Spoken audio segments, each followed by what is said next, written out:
बेखवाबी की वजह से परेशान है, रात को नींद नहीं आती, बार बार उठ उठ के बैठना पड़ता है, करवट बदलते ही सुबह हो जाती है और फिर सारा दिन बेचैन रहता है। स्लीपिंग पिल्स, नींद की टेबलेट्स खा खा के थक चुके हैं और खुश्की हो चुकी है। अस्सलामुअलैकुम, अनम होम रेमेडी चैनल में बेखवाबी के इलाज की इस वीडियो में खुश आमदीद।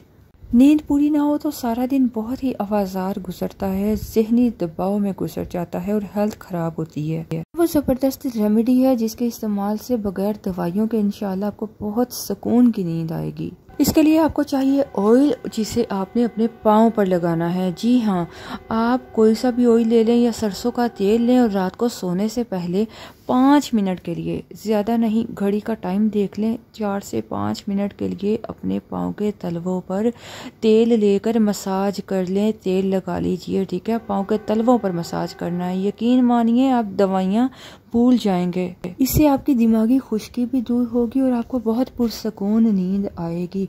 तकरीबन 3 दिन आजमा कर देख लीजिए, ज़्यादा नहीं, दवाइयाँ छोड़कर 3 दिन ये टोटका आजमा कर देखिए। इसका इस्तेमाल करने के बाद मुझे यकीन है कि आप इंशाल्लाह दुआ में याद रखेंगे। इजाज़त चाहूँगी, अल्लाह हाफिज़।